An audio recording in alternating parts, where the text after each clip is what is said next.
And Sigrid, if you could share, how'd you respond to Strahd's kind offer? So, I refused. all right. How's that sound out there, Timbrace?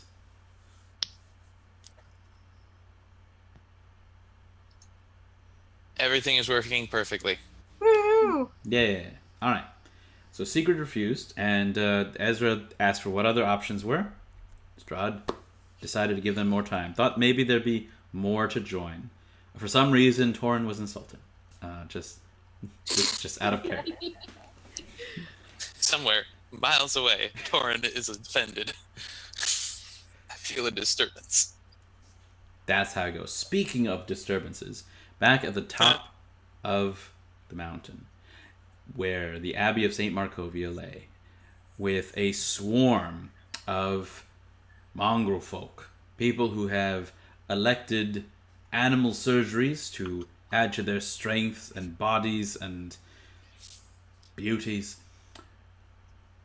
There is a tremendous burst of white water, foaming and glorious, come from the well there at the center courtyard of St. Markovia's Abbey.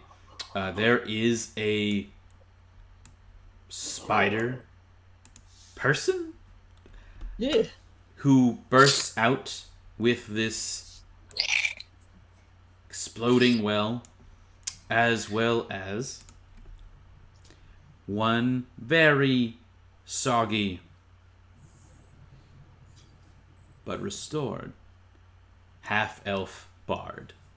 Dantiir, you have in your hands, besides moisture, a glowing white weapon.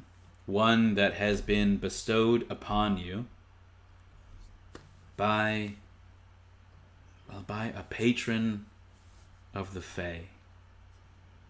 And they wanted to keep you safe, and they wanted to keep you protected. But even across the realms, they could not take you from this place. The best they could do was to leave you here, but with protection. What are you holding? It will be a rapier. All right. A glowing white rapier, almost made of frozen water, as it is clear with intricate white detail work on it, is now in your possession. A gift from the Lady of the White Lake, or the White Lady of the Lake. One of those things.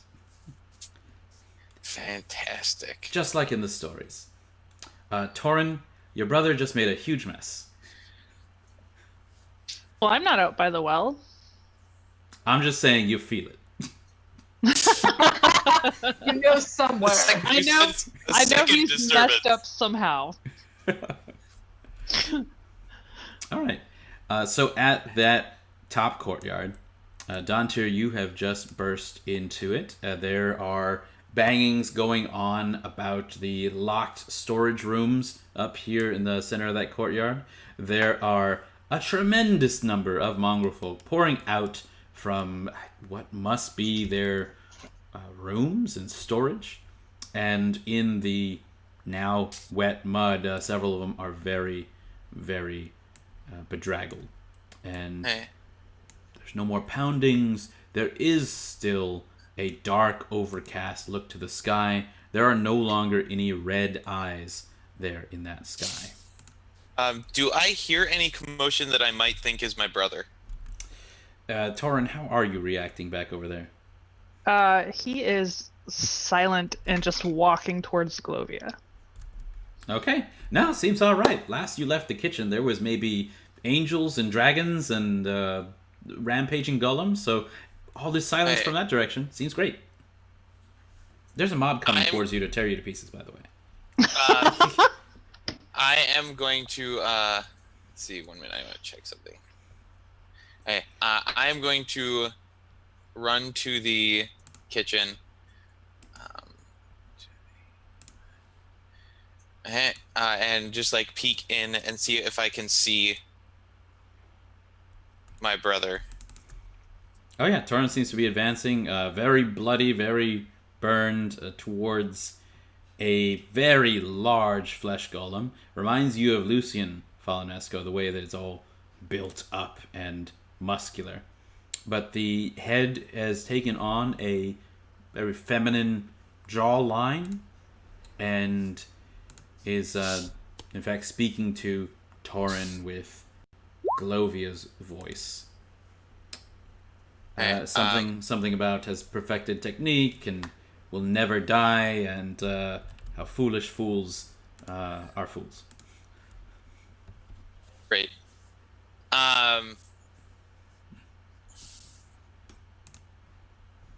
Is he wearing anything metal? Toren or Glovia? Glovia. This flesh golem seems to have some bits of metal bolted into her body. I am going to heat metal on them. Okay. So it's going to take 10 fire damage. And on its next turn, it gets to make a Constitution saving throw. And I'm going to call out to my brother, we need to leave now. There are mongrel folk that are pouring towards us. And I'm going to give Toren a inspiration point. There's that power in a bard song, telling people what they need to hear exactly when they need to hear it. Speaking of next turn, is this next round or next turn when Glovia gets to do her save? Turn. Yep, her turn at the start of her turn. Great. That is exactly coming up. So let's have that Constitution save and throw. So she doesn't, of course, drop this bits. She has disadvantage on attack rolls and ability checks until the start of my next turn. Very nice. She is reaching for Toren right now. Ring it. Or, don't. That would be okay, too. Okay. For the first one, Toren, she's reaching for you with rather meaty hands in her flesh golem form. Hey, my spiritual guardians are still up. That's true. So, time to make a save of some sort. Dexterity? It is a wisdom save. Oh my. Oh, no, you take all 3d8 damage. Oh gosh. Ooh. Kablam! Radiant in your face. Nice. Oh, dang. You are not as you were before. You can see the power of your spells is definitely making a difference in this flesh golem. All right. So she's rebuffed, like as reaching towards you. What's the form of your spirit guardians here? I think they were twirling maces, hammers. Yes. All right. And I know they're supposed to be angelic, but Toren finds that cliche. So they're just weapons. It's very practical. So as Glovia is rebuffed from squeezing the life out of Toren, she just tries to knock at least one of those spiritual hammers out of the way and to lay a haymaker down upon you. And that's a 15 versus your current AC. Misses. All right. That's just too much holy magic to get out of the way. That means that Mishka, you... Oh, I see. All this stuff is kind of weird at this point. Mishka is the bedraggled and wet mongrel folk who has just been popped out of the well. And she's got a very powerful bite, a very grasping claw. And she is going to, in sort of a rage, going after Dantiir directly. Oh no. It's been fun, y'all. Yeah, you feel like it's been too long. There is a snapping near you, Dantiir. And as you turn, you see this lobster-ended claw, cutting just close to your very tabard, and then that's when she bites. And this is like it's like the snapping of a rabid dog. She is on all fours and just trying to get a piece of you any way she can. Luckily, they both miss. I'm going to push Anna and Toren up, so we'll go to Segrid after them. So, Toren, Glovia's eating it so far. What you want to do? I am going to cast a guiding bolt at 3rd level at her face. Nice. And what's the inspiration dice? A D8. I'm going to add my inspiration dice to the 12 to make it a 17. Mm-hmm. Well, that's Yes, definitely hidden over this flesh So- forms armor class. Takes 18 points of radiant damage.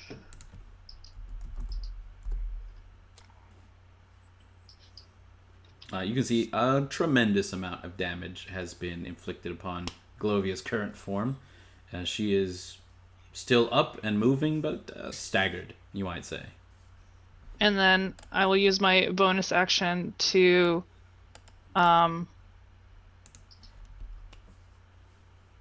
would my spiritual weapon have still been up? Has it been more than a minute?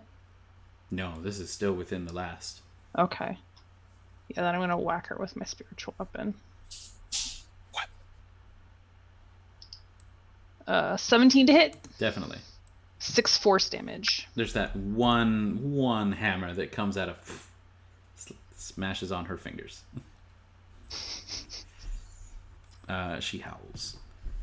And you hear from the wasted Isabella in her new form as a blushing if she had blood bride. It says, Toren, stop hitting my mother!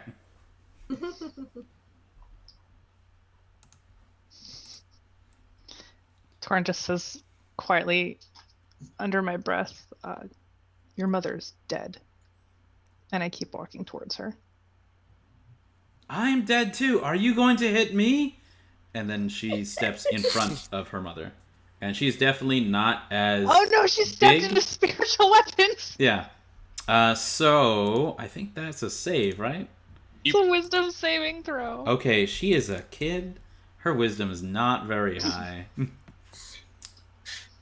So Is as it she so? steps into... Toren beats a child. It's a child. Because she wins. I don't know. Let's say that for the censors. And... That's a fail. Okay. Go ahead and roll me all them dice. Oh no! She's a tough child. Oh, Anna. Oh wow. beautiful. What do you have against children? All right. So Hey, if you can't save him, kill him. that's definitely not a saying. 21 radiant damage. Okay, so you hear Isabella just God, I mean, she like screams under the pounding that she's receiving from these spiritual hammers, and she has her eyes like closed and her arms over her head, and definitely her flesh golem form is being battered and is not it's definitely not as large and durable as the form that her mother has taken. Her form was meant to be more artistic, svelte. I was going to say attractive, but there's stitches everywhere. Less husky. Yeah, sure. Sturdy. Probably some of her bones are big bones. They had to give from various places. Is like dropping a spell like a reaction, or is it an action? Unless it I says don't know. otherwise, that can be just a free action. Oh yeah, the second she takes damage, I drop it. Okay. She's breathing hard, and she's kind of reaching towards you, Toren, and just with her hand out. She's not actually close enough to touch you at this point, but she is like holding one hand back towards her mother as well. Like, Mother, finally brought me back, Toren, and she said that I would be able to grow up, finally. I just wanna grow up. And this is... And she looks back at her mother, who is very bruised and bleeding, the flesh golem body torn in some parts, pounded in others. One eye is already kind of like growing shut. She's always done things for me. It's been like this, and I think we're gonna be okay now. I'm back. She doesn't need to do anything anymore.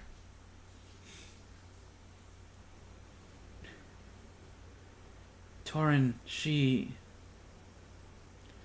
told me that you tried to save me.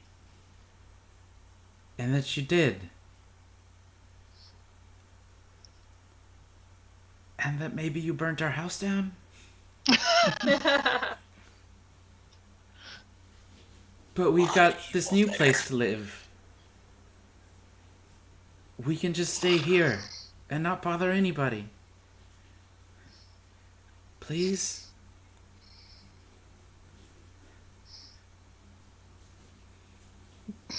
Your mother lies to you because she loves you. This is not life. You will not grow. You will not change. You will rot.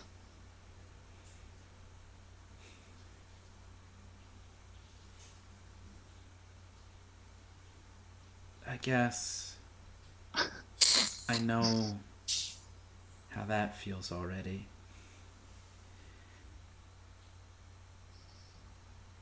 And she will kind of have her shoulders slump. And she'll back up to stand like just behind her mother. And say, you said she wouldn't let us live, Mom. I thought she was nicer. And I said she, but it's he. I thought he was nicer. He promised he would play with me. And Isabella kind of like sits down in the chair and then absolutely just like flops over. Starts moving her arms up and down. This is not fair! It's not fair! It's not fair! And in her rampage, she is breaking the chair as well as part of the table. And Glovia is there with trying to be a little calm about this. But while that's going on, let's find out what's happening at the gate. Oh, death. Death and destruction. Oh, a lot of that.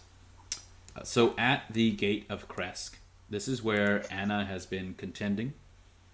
Not exactly solo, though there's all the guards that are allied with her are definitely behind the gate, while she is in front of it.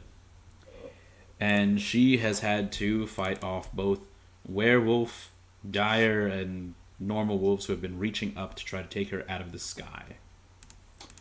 And, so far, it's been working in Anna's favor. Her wings glow bright. Sunni is on her side. And her eyes glow as only ASMRs do. Hannah, what do you want to be doing with these wolves at the door? Can I figure out which one is kind of like the leader wolf? The leader Sure. of the pack. Roll me some insight. Okay. 19. Oh, very nice. So there are definitely 2 werewolves here. There's one in all white fur, one with a mix of gray and black. And the one who has not really been attacking you directly, but making the demands, was the gray and black. All right. I'm going to attack the gray and black one. Okay.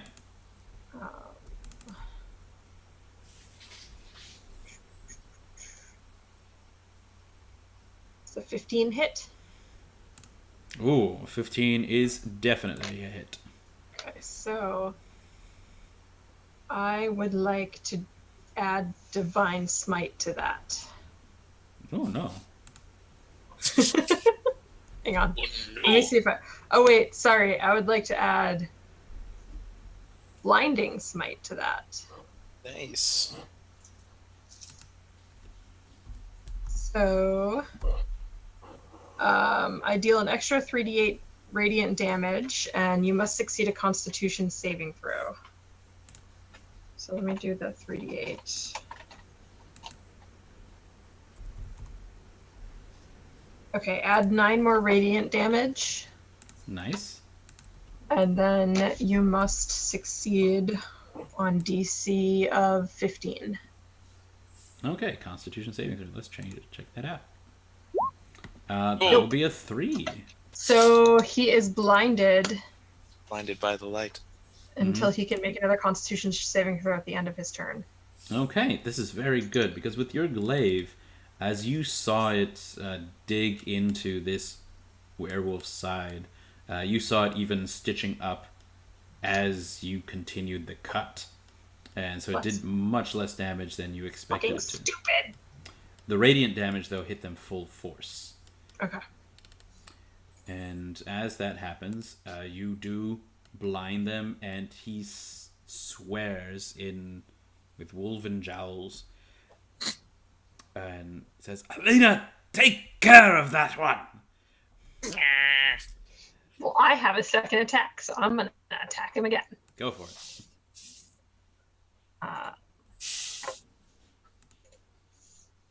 7 points of slashing. Ooh, nice. Okay. So And then how far from the walls am I? Like the top of the wall? The walls are 20 feet high. And last Okay. I checked, you were flying at like 30 feet, and then you dived a little bit. Yeah. I'm just gonna fly back up out of their range. Okay. The werewolf down there in the lead has seen a lot of action, it seems. There's some scars on him already. And what you've added certainly made his coat a bit bloody. The white furred wolf jumps off the back of one of the larger dire wolves. Yep. Oh, wow. And reaches you up in the Oof. sky. Yep. Oof. And she attempts to bite you real quick. Don't do that. This Yes, is- missed. So with some pack tactics, this is a 23. Oh, damn, hits. Alright, so this one will be 6 piercing damage, but then you feel something Yes. a I little, kind of hope that I don't make this. a little burning in your blood. I know those feels. So give me a nice Constitution saving throw. Oh! Alright. The burning in the bite wound continues moving throughout your body. It's as if the same fire that lights your ASMR eyes spreads, but in a way that it just doesn't feel as fun. It's like you have just a low-grade fever everywhere. Ugh. And there is a rumbling from that bite. The wolf who's on you is growling something at you and just says, "I'm sorry." Mhm. You didn't have to bite that hard. Damn it. Ick. And then, tries to pull you down. And so that one is another opposed strength. Just a strength check. Yeah, this would be just a strength check. You could use athletics. Okay. Oh, I could use athletics is a lot better. Can I use athletics? Sure. Oh, what? Yeah. All right. So with an 11. Very well done. With an 11, they're not going to be able to pull you down out of the air because they had 7. This werewolf doesn't seem to be putting on some of a show to that she's trying, but she partly in pulling you, she lets go with her teeth and bounds down off of one of the other wolves and lands safely to her feet. And you've still got that burning going on. I gotta get me to the healing hole. Sure. The one who you have been attacking, the leader there, says, "Strength and purity, you flying rat. We are the strongest in this valley. We are children of Mother Night. We will swarm and destroy you and everyone here. Unless you come with us to Castle Ravenloft." Still doesn't sound too appealing. The other wolves turn back to the gates. The guards atop them you can barely see their spears poking out. They are not near the edge of the gate in any mean way. And you see the wolves just start to pound at the gate as they have been doing for the nearly last 10 minutes. And when they finally do break the barrier, they are loosed upon a town of very, very few militia. And you see the dire wolves go in. These very, very large creatures, and the regular wolves following at their heels, almost like little brothers of a kind. The 2 werewolves stay out here staring at you. Cool. Alright.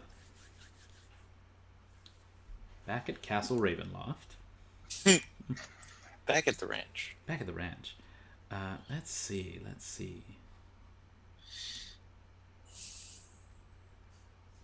Yes.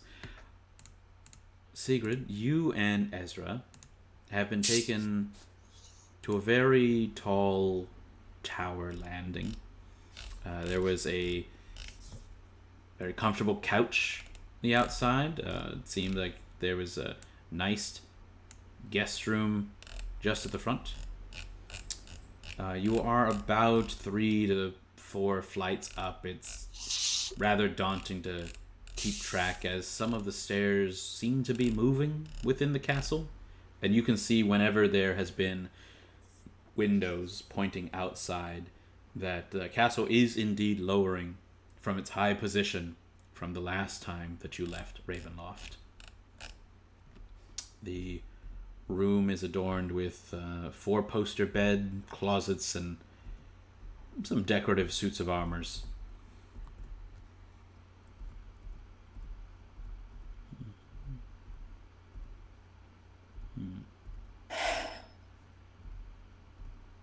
We're fucked.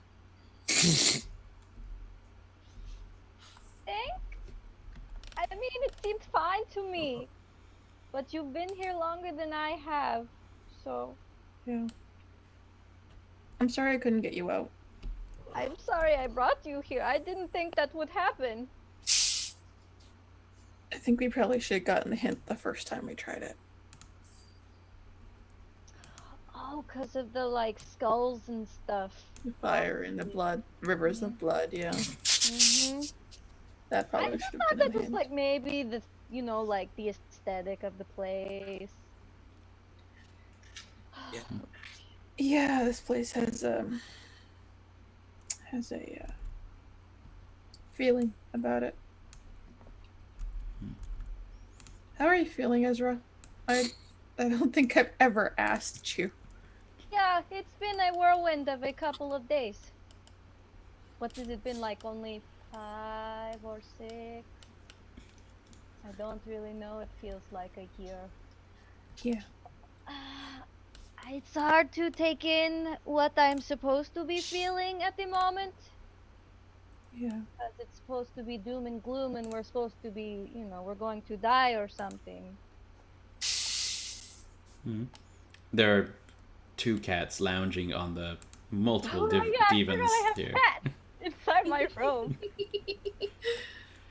They've escaped out from your robes and they're just kind of lounging and enjoying the very soft cushions. The one who has had her tail cut off just slightly is kind of licking at it, and you see this little waggling stub that's I don't know what you want to do, Ezra, but I think you're here because of me, and for what it's worth, I'm sorry. Oh, the fan thing? Yeah, definitely. that's definitely true. That's Yeah. But yeah. No, it's fine. It's not like, I mean, technically, your fault or not. You didn't give me the fan, but I had to give it to you. Yeah. I feel like the offer that he made said co-leadership, so if you don't go, I can't go. And I don't think that I am in a position to be put into power. Plus, I think he's lying, but I agree with you. I wouldn't want to take it anyways. You see what this place is like.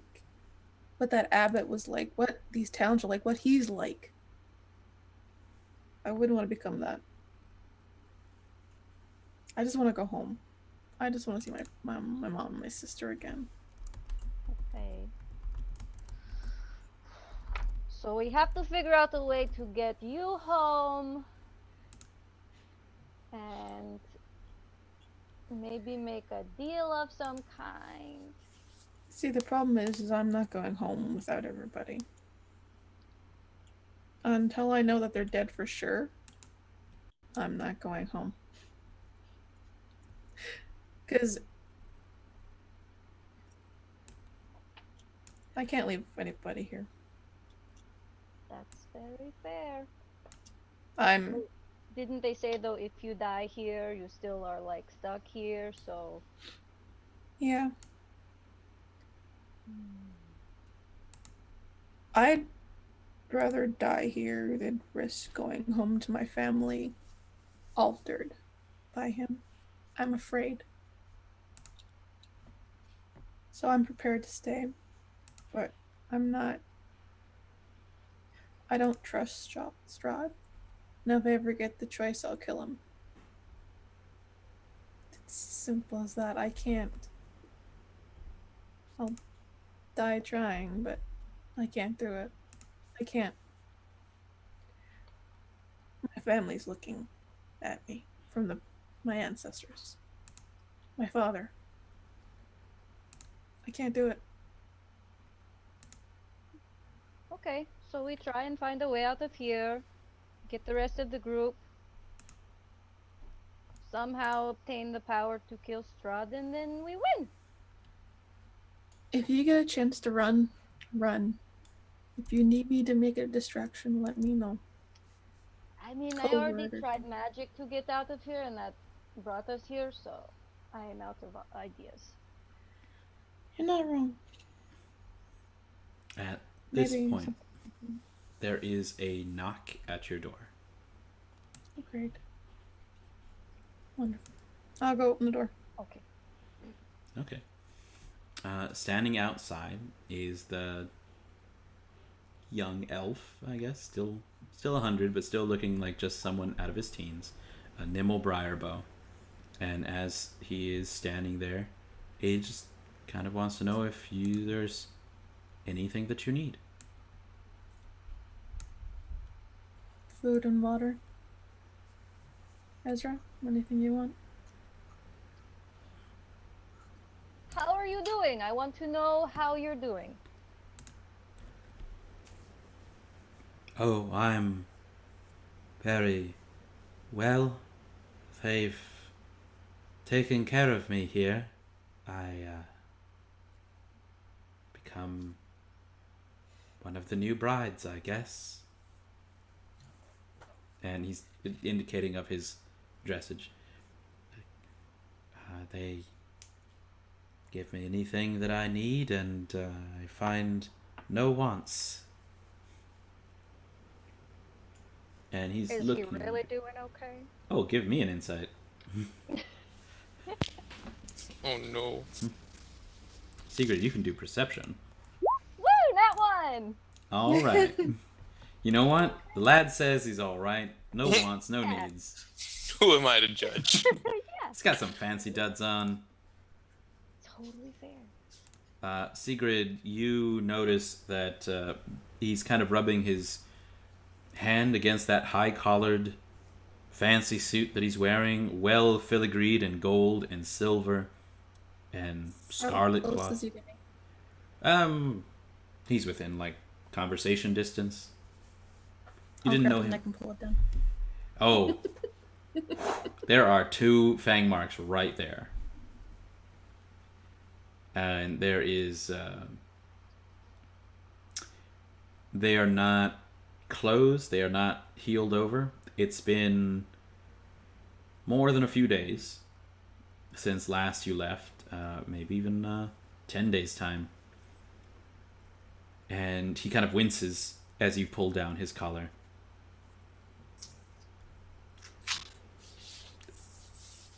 I don't want to die here, Segrid. I was given a choice. I don't want to end up like Erlen. And what will happen to you if we take power? What do you think will happen to you? He said that if you desired it, we could leave.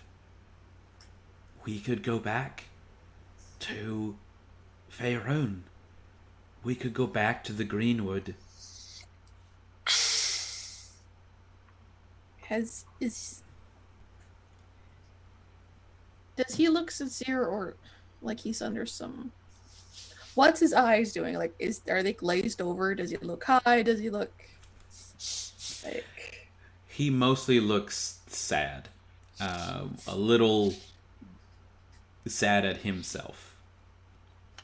As he says that like he was training under Aya to be a ranger, to be a proper servant to the wood, and he could barely catch a pheasant. He could take care of his bow all he wanted. He could keep his boots clean, and he could do a couple of simple spells. But he says in fair no certain terms, like, I suck and I am to blame for Erlen dying. I should have stayed closer. Erlen should have stayed closer. Erlen's dead, and Nimble really, really wants to survive at least long enough to tell the Shadow Song family that their middle son has died.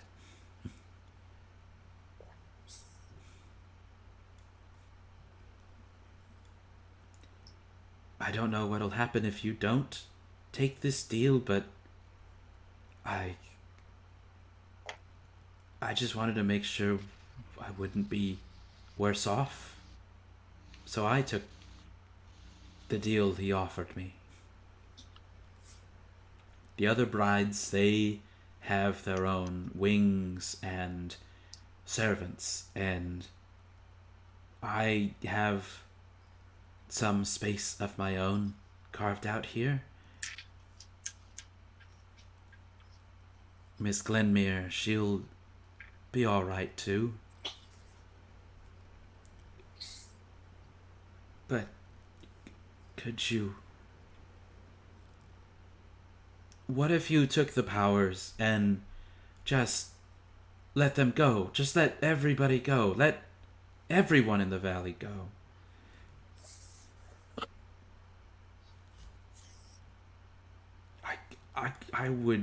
I could go tell the Shadow Songs what happened to Erlin, and then I'd come back, and then we could swap. I'll take that power from you, and you can go then. And then everybody will be gone, and I'll be here. And maybe with that power, maybe I can find a way to bring Erlin back. It's been 100 years, and all I learned to be was a pretty crappy ranger. But maybe with more time, I could be like an okay healer, some kind. He rubs his neck where the bite marks have been made, where he was turned into a vampire. At least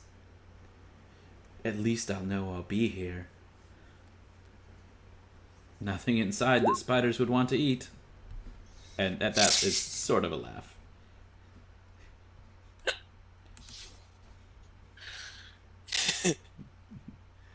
I'm going to reach out to his wrist and feel for a pulse. Oh, there is 0 blood flowing here.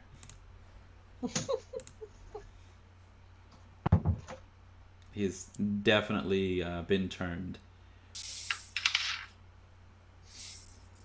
I'm grabbing one of my hand axes and going for his neck. Ah! Oh gosh! I don't want to stop you, but I'm not strong enough. So in a very, very sudden turn of events, there is My blood spear. a Just all. Try to drive it into the wall or something. Oh, Sure. Segrid. Stop you. Huh? I can't stop you. I have no way of stopping you. I mean, you Oh. could always try. Called talking. The blood spear is ready to go. It is Just grab hungry. your arm. Ezra's just gonna grab Sigurd's arm, frantic. I have enraged, so I'd probably let you stop me. Okay, wait. Why? He's dead. That's not his fault. I mean, just because you're dead doesn't mean you're automatically like, oh, I'm going to kill you again. You had to have died to be dead. He's does like that Strahd. work? Okay. But is he Strahd? Are you Strahd? Not in any way.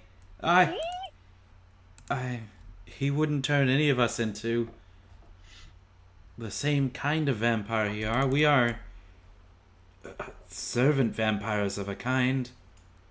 It's fine. He's fine. He's harmless. We don't have to kill him. You know.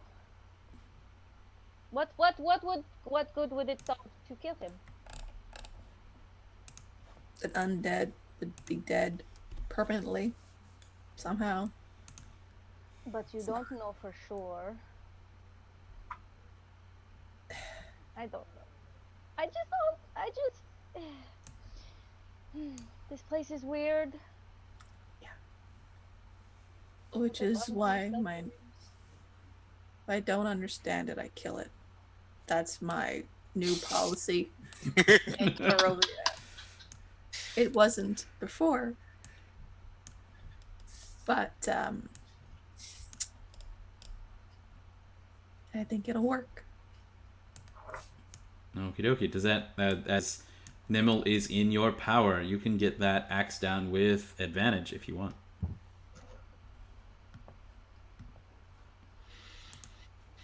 Or rather, a kind of coup de grace moment. He is helpless in your hand.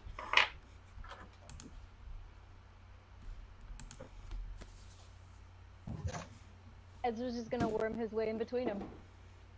Just like, hands out. Oh no. I'm like, he's still like pretty hurt from the flames. So 2 for 1. yeah.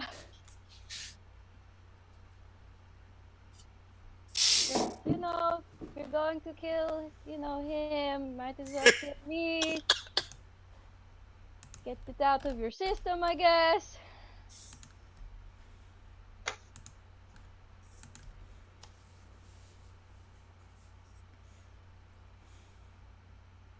God damn it, Ezra. I'll take my spear and put it back on my shoulder. I grab him, the guy I had, pull him in the room and slam the door. I go over and sit down with my head in my hands. And there's like one of the Nimble is like just lying on the floor. One of the cats just absolutely jumps on him and starts making biscuits on his like fancy coat. Aw, see, he's nice. Cats like him. It is a skeleton cat, and it starts eating at his face.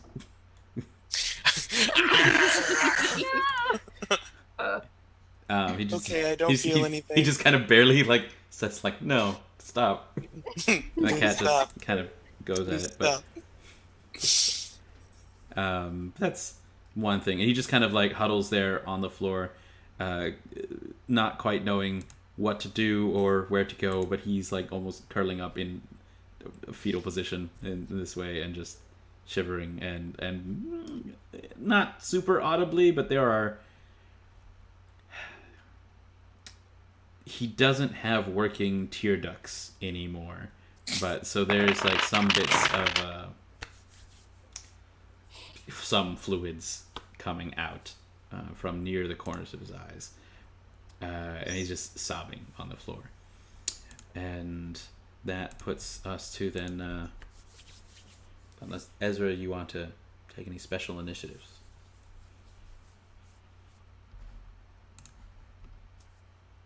No, he's terrified. He's terrified. He thought for sure this was gonna be the end. So he's like also kind of just gonna sit down next to Nibble and just be like, take it a minute. All right. For definitely inspiration to both of you when you need to get it. That's just very, very good. That's 100% Segrid and 100% Ezra. Okay. Speaking of 100%, let's go to the Abbey. Let's go to Dantiir, Golovia, Toren, and all the Wild Bunch. Hey, am I up first? Yes. Okay, I am gonna attack this thing in front of me. Sure. 27 to hit. Sure, little Mishka. She gets For poked. 5 points of piercing damage. And I'm going to turn to my brother, say, are we ending this or are we leaving?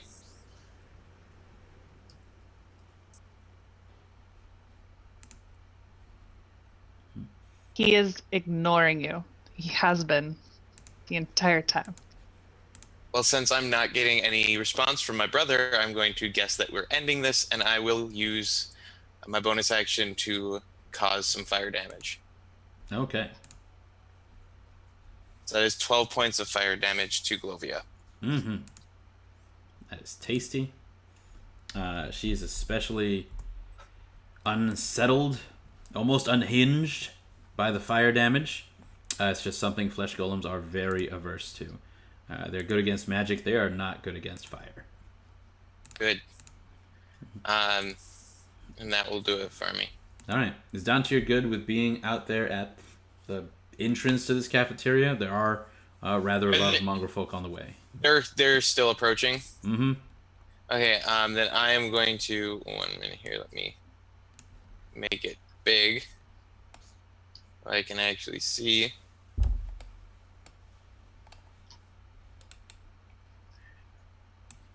Yeah, I will move in.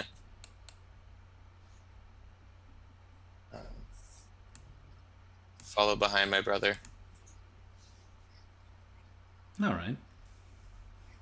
There's at least a guarded door that you can keep them from being penned in by. There's a couple of windows by the large hearths. Can I shut the door behind me? Easily. Okay, good. Okay. Mishka, the spider lobster clawed lady, is just kind of on the other side of the door banging on to get in. Yeah, I'll actually stop behind the door and just be like bracing myself against it. Cool. You do see that there are stairs that go down, probably to some kind of pantry, or up, maybe the upstairs pantry? Who knows? Probably a pantry. Yeah. It's a cafeteria. Cool. Okay. In that case, Golovia is there. She's trying, as she's being burned by all of these bolts and iron that she has built into this body. Oh yeah. Constitution, or let's see. Yeah, I think it makes another Constitution save. Alrighty. That one makes it, so it doesn't have disadvantage on anything. Alright, 19. She is trying to stay in control, and the fire is definitely making it difficult to focus as parts of her flesh golem body just burn at different rates, and as well as part of the clothing that it has. And so through gritted teeth, she is trying to calm down her daughter, who is still making a bit of a scene on the floor, and is just trying to soothe her in a way that's not working at all. Bits fall off of her. Yeah, just like you can see that Isabella's like wrist has snapped, that her ankle is definitely twisted, some of the toes have gone flying off. She's lost, the toes fell off the one that had shoes on, and she's absolutely ruining her dress. And she very, I guess it's in kind of a snide way, you would say. She says, "Well, I hope you're happy. This is the best that Kelemvor's servants can do. Make children cry, separate families, burn down their houses. I guess this must be some kind of balance."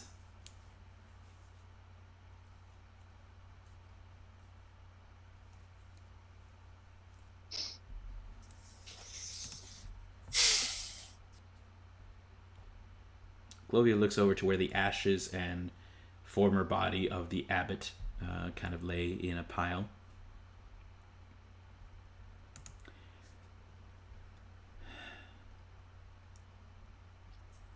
There's no real way out, you know. He is ancient. He is the land. Unless you gained as much power as he has, you don't stand a chance.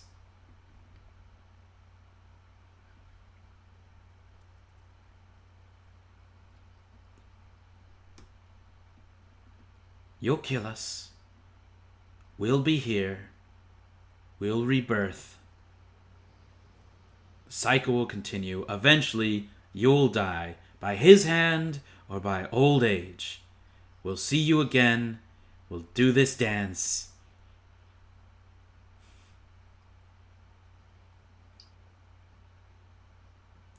What would you do if there was a way out? What would you do if I told you where you could find power to overmatch him?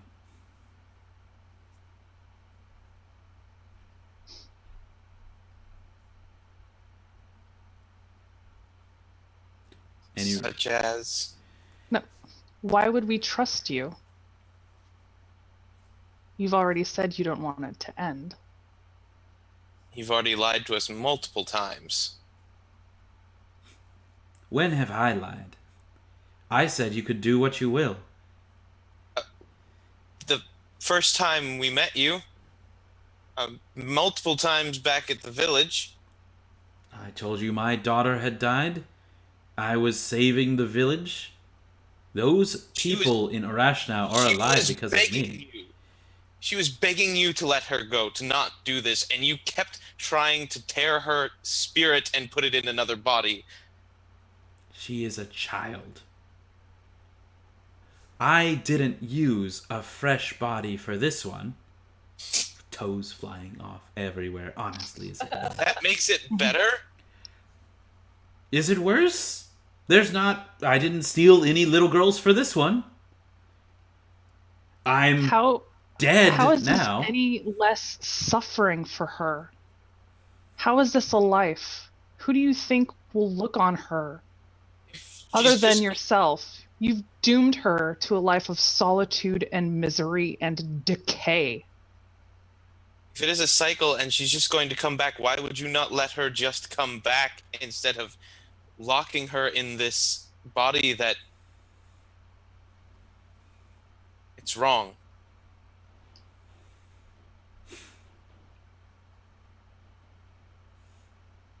Do you have the ability to make it right?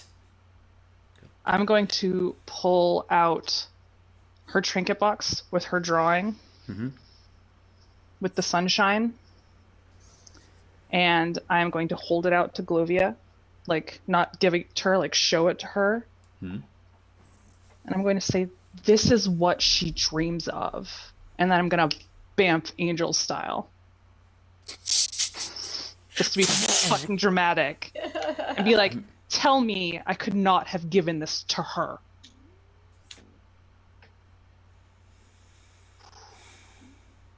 It's like jazz fingers. For angel wings. Jazz wings. Minor illusion, some nice background music. Dantiir is strumming in the back. So long as Strahd is lord of this land, she'll never see a sunshine. Someone has to take that power from him, or find a better power, and shove him off his throne. If you don't want it, help me get it. I'll turn off this entire mess. Fine. Then I'll take you to the power. You can take it for yourselves. I spent weeks in his library. When I'd need new research, I'd ask, and within a day or sometimes a few hours, new books would be ready for me. He said he borrowed it from his master, his teacher. We would have dinners, conversations. I'm always his servant. There's never a mistake there. There's no way that my alchemy and science could topple what he has. He has something given to him by dark powers. But from what I piece together, I know where he made the deal. And I know that those powers, there's enough for someone else to take them. She'll point direct south through one of the windows, and you're seeing out there another snow-covered mountain. This one she describes as Mount Gacchus. There is a path, an old bridge by name of Solenka. At the end of it, a temple carved into the very land itself. It was here before Strahd, and it'll be here after, because that is where the true power of the land lays hidden. In that amber temple, there is power waiting to be taken. And she turns to her daughter, who she's just very firmly getting by the shoulder now. And just Isabella's turns to look at her as they try to make tear ducts in her flesh golem body, but it's just got there's a little bit of dirt that's still escaping there.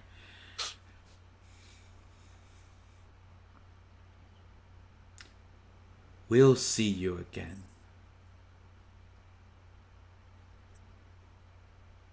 We'll see you again every cycle.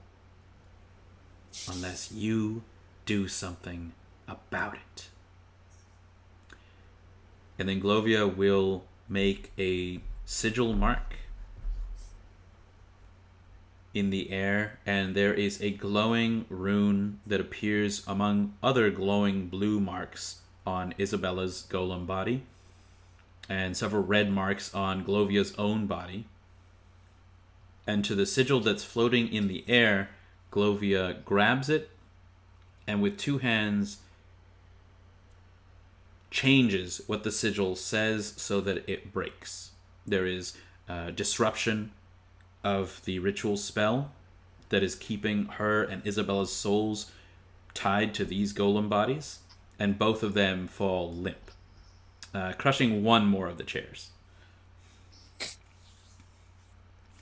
And then you are by yourself in this large cafeteria. The hearth still burning, the brisket still on the floor, dust and ashes and dead body parts stitched together around you.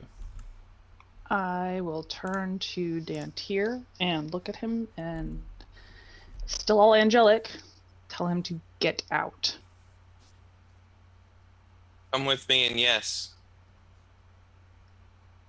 Get out. And then Come I turn away from him and I walk towards the hearth.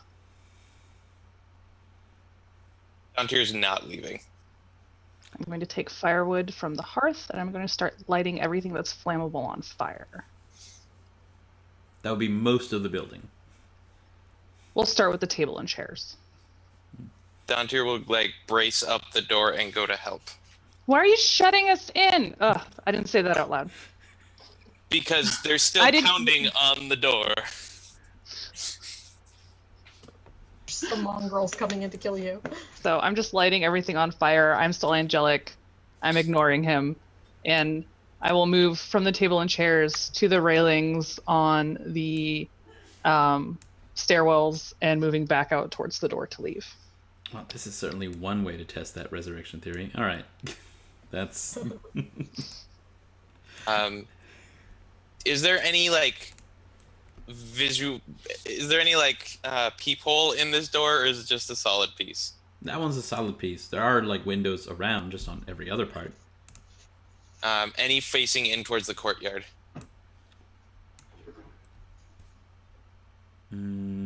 Actually, yes, on the second landing from the stairs that go up. Okay, I'm gonna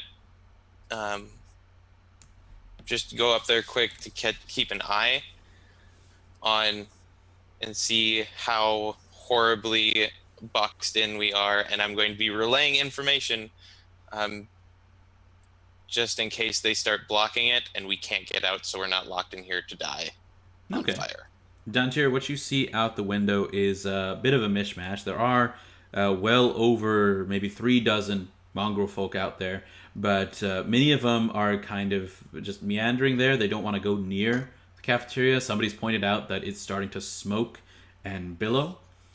There you do see Otto with his shovel and... Oh, I'm sorry, not Otto. The other lady mongrel folk who had, a bit of a bad complexion, Sigfric. She is describing to the other mongrel folk exactly what had happened, and though there are a few who have, like Mishka, the spider crab lady, gone up to peer in at what's happening in the cafeteria. Most of them are very content to staying alive and away from the growing heat. Cool. Yeah, I will just keep updated so that we know what we have to do. Yeah. I'm walking out the front door. Okay. Going There's a with him crab lady. I'm still angelic, and I just look at her Oh, as I step out. she bites. Cool. That misses. Okay. The other mongrel folk start giving Toren a very wide berth. And they very much back away from the main gates of the abbey. And Kendrick is following directly behind. I'm going to slow-mo chug the only healing potion I have, which I forgot I had. I am going to become beautiful and give us both 5 bonus HP because I am very hurt. And then I'll just keep walking out to leave. Still lighting everything on fire that I can. I have 1 stick. I kept 1 stick. Most of the rest of this courtyard is stonework. There are the tool Okay. sheds. There are people inside this. Oh, no. I'll throw it in the well as I walk by the well. Okay, there's a big white hiss of steam. All right. Let's say, Anna, there was some wolf dealings amiss. There at Kresk, there are happy howls as they start running through the village. And the 2 werewolves at the gate are sitting there with happily wagging tails. How do I know that you're telling me the truth? That if I go with you, you'll stop assaulting the town? The gray and black wolf lets out a short howl, and Anna, from your vantage point, you can see that the other dire wolves and normal wolves within the town like immediately halt what they're doing, and they turn back toward the gate. This is my clan, Winged One. I make the commands here. You deal with me, and the deal is true. What is your word worth? What is this How do I town know? worth?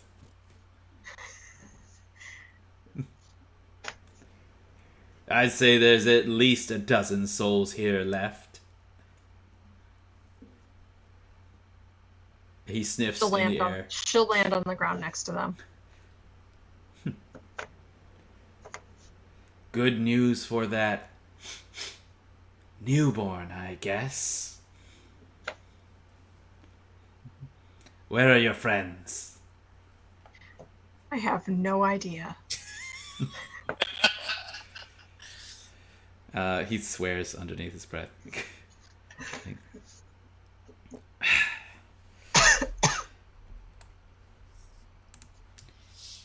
Elena, go check up near the abbey. I'll have the others sniff them out now that the gates are down. If they run foul of that abbot, come back. And the white wolf is off with a very quick step, and the others respond to another howl from their leader wolf, and they start sniffing out around the village. You can hear them mostly being outside of everywhere, and they're not finding much. The people of the village are hoarded up inside of their cabins. They do spend some time around, the upturned grave digging sites.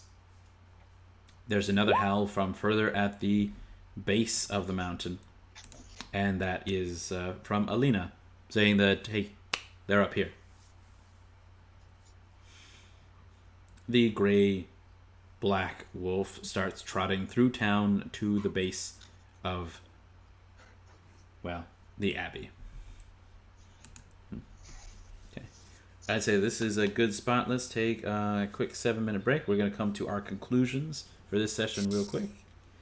We'll see you guys back in a little bit. Great, 5 minutes.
We listen to you very well. Where are your friends? Oh, I did I say don't know. What Ezra's been you doing pulled a Forrest Gump. the You whole didn't time. stop. I You just mean, kept running. That's how it goes. All right, we're ready and back, I think. All right. wait, no. So last we saw everybody: abbeys, werewolves, bats, Strahd's. Strahds. Back at Ravenloft, there is a very warm fire and a blazing hearth filling a room with rolling waves of red and amber light. The walls are lined with ancient books and tomes, with their leather covers well oiled and preserved through careful use. All is in order here. The stone floor is concealed beneath a thick and luxurious rug, and in the center of the room is a large, low table, waxed and polished to a mirrored finish. Even the poker in its stand next to the fireplace is polished. There's large overstuffed divans and couches arranged about the room. 2 chairs of burgundy colored wood with padded leather seats and back cushions face the hearth. A huge painting hangs over the mantelpiece in heavy gilded frame. The rolling firelight illuminates the carefully rendered portrait. It's an exact likeness of Irina Koliana. And in this room, where Strahd is presenting to Ezra the very finest in alchemist tomes, bestiaries of strange beasts, biographies of forgotten kings and queens, books of exotic recipes, heraldries, and military strategies, even the occasional epic novel. There is another person in this room, a rather dusky, shaded elf with ears that still have not grown back. And Strahd has him invisible in this room and silent. And the elder Belkis Cuthilioni looks on at Ezra Pheras as the newest to be introduced to the wonders and lore of Barovia and of the enchantments of Ravenloft. And he doesn't really have any care one way or the other if this young lad is going to take over or not. His thoughts are mostly on what he remembered last of his children as he had wasted away after the death of his wife, and he wishes that if that same power that had brought him back here, if Dantiir or Toren would find it, he nods, he shakes his head. He doesn't think that whatever Toren and Dantiir would do, he didn't raise them to break the laws of nature and causality. Well, at least not very often for Dantiir, but Toren would probably not stand for it. One of the two would bring these things to a rest, would bring this whole case to a close. And so Belkis Cuthilioni will stand to see it through, whatever Strahd has for him to witness and to do, shackled here in Ravenloft as he is, as penance for taking away, stealing away, as Strahd put it, his latest elven bride, even if it was 100 years ago. that's something that Belkus is willing to do. Just to see this to the end. Segrid, back in your room, your quarters, Nimble has taken to just kind of petting the skeletal cats. And they're both there in the room as Strahd had taken Ezra out, just to show him around. One of the cats speaks and says, "Hey, is this Segrid? Ezra? Toren? Are you guys okay?" It's secret. Everybody else is gone. I think the rest are dead. Ezra's here somewhere with Strahd. It's bad. We're in Ravenloft. Help. Oh, that sounds real bad. I tried getting my dad's spell book earlier and teleporting out from Vallaki, but I don't think that was working real well. Oh, this is Victor, by the way. I kind of got the hint. Oh, right. How's Wincencia? Is she alright? I guess I'm kind of talking through her mouth, maybe. They're perfect. Thank you for sending them. Okay.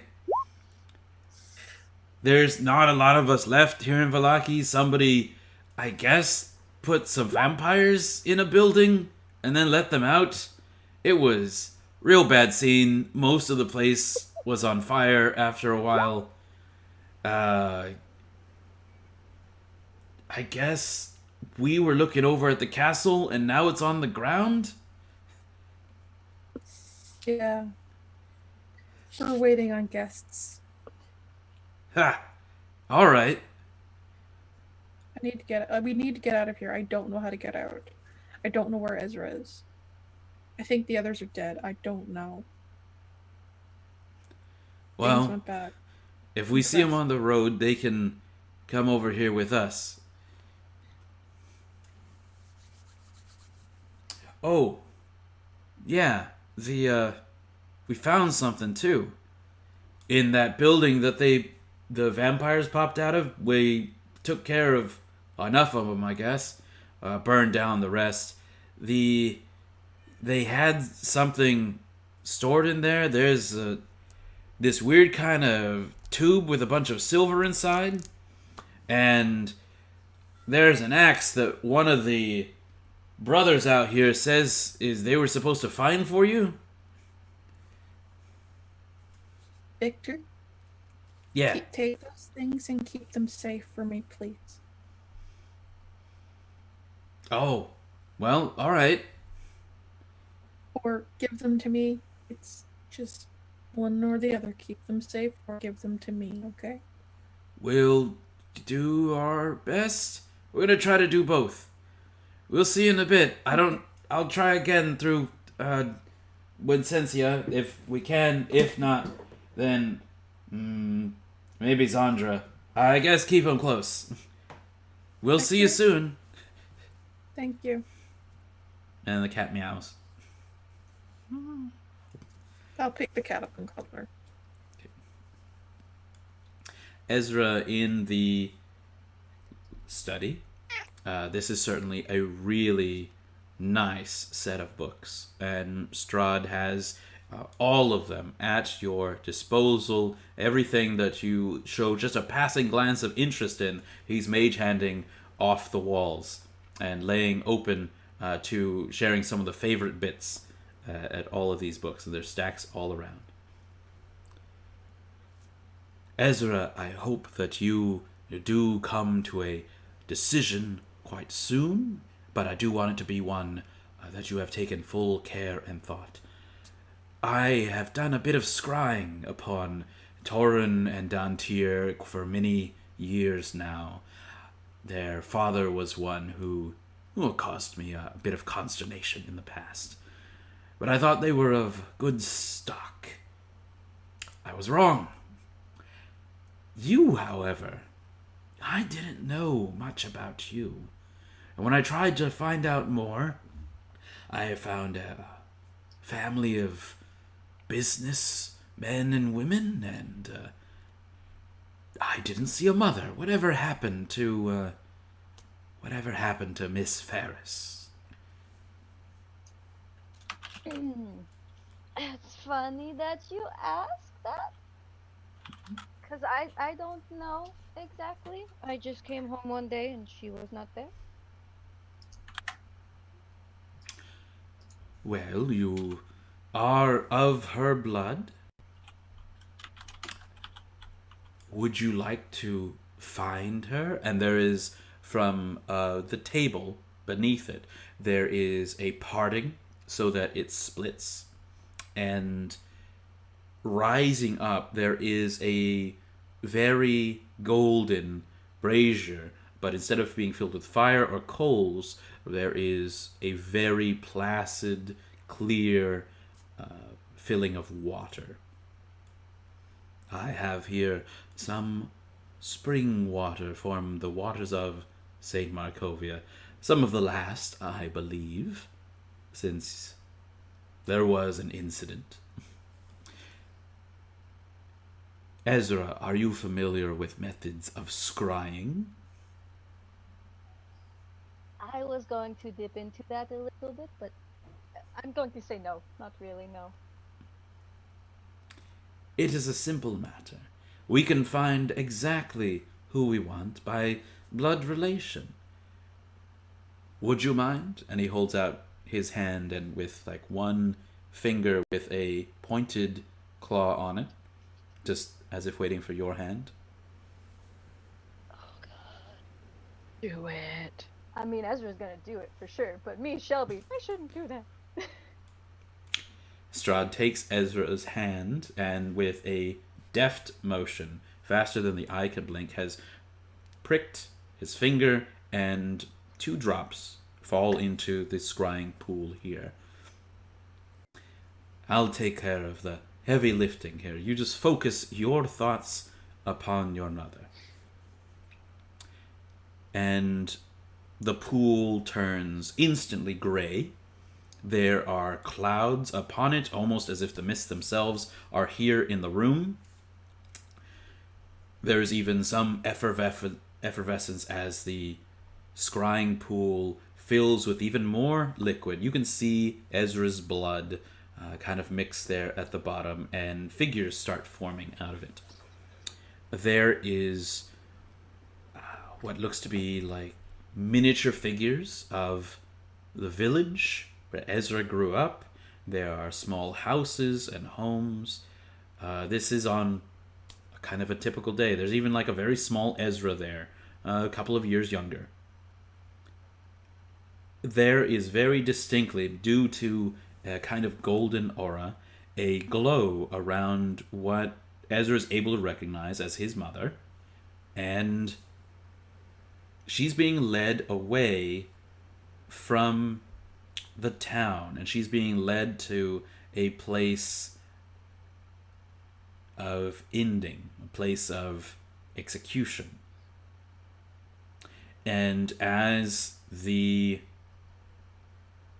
deed is done, the glow stays around Ezra Pheras' mother, but separates from her body.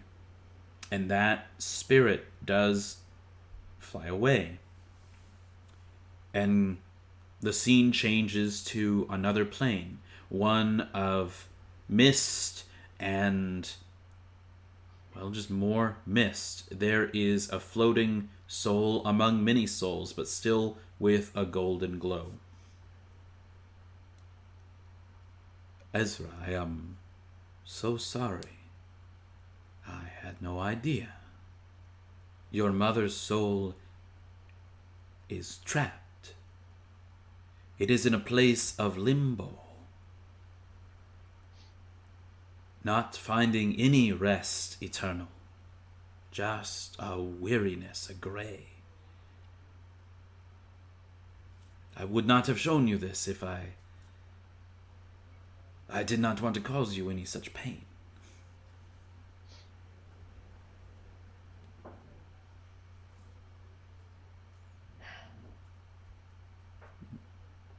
Well, you know, I figured that she was probably dead. This is a little worse.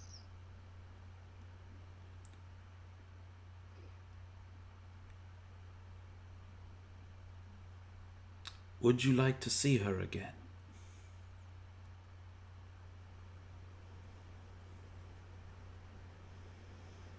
Of course, who wouldn't?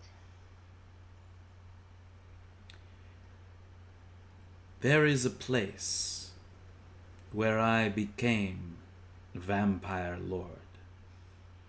I made a deal with certain dark powers. There are many in that place, and one of them offered me the ability to resurrect anyone I so choose. At the time, I didn't have need of it. There was to be a wedding, my brother, his bride, my betrothed, my true love, but alas, wasn't to be. But that power remains unused. I could show you where it is.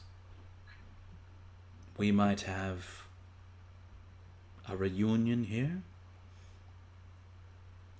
Perhaps then, if we did this thing, if I gave this thing to you,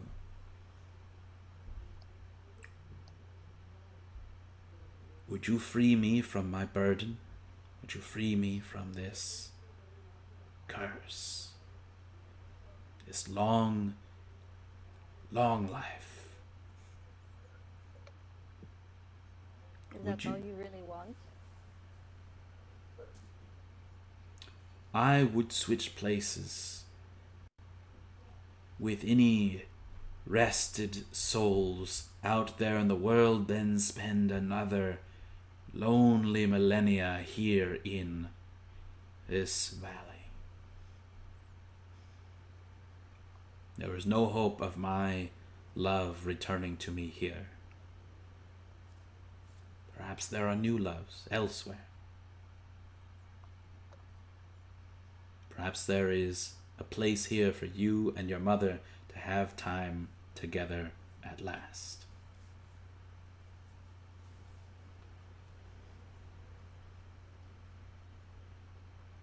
Boy, that's like a really good offer.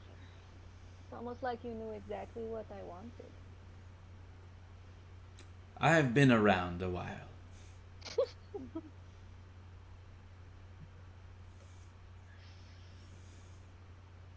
Do I still have time to think? How about this?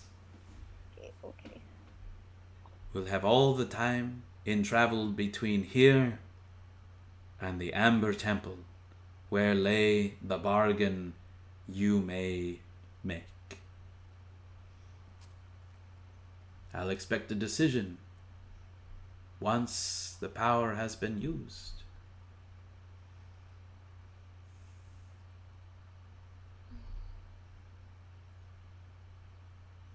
This is probably a terrible idea, but that sounds good. Wonderful.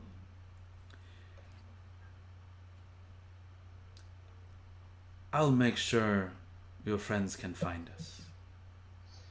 And there is another snap.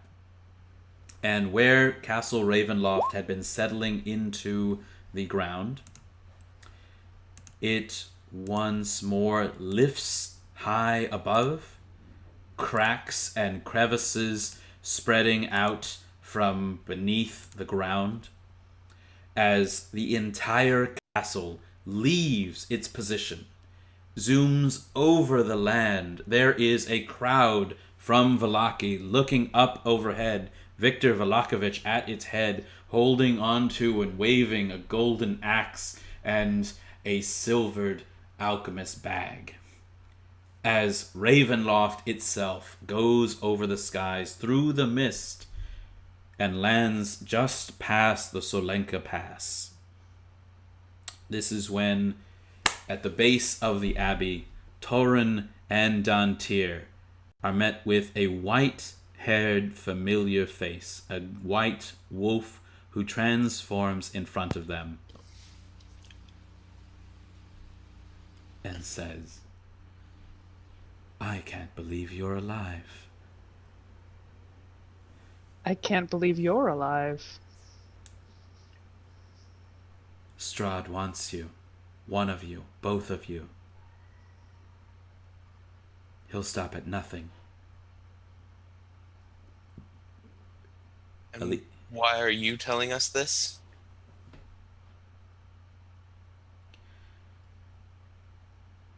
He has my husband there in Ravenloft.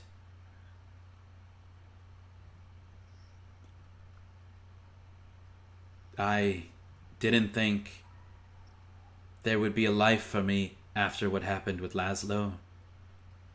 For me and my cub. But Emil took me in when I thought that I would have nothing. He tried to change the path of the werewolves in the valley, to stop stealing of children and imbuing this curse upon unwitting prey. Strahd locked him away for that, until he thought better of his ways, he said. I need your help. Can I insight check her? Because like I know I healed her once, but that doesn't necessarily mean she's not lying to me right now. That's true. Yep. So that is a dirty 20 from me, and 27. a much better from my brother. Okay.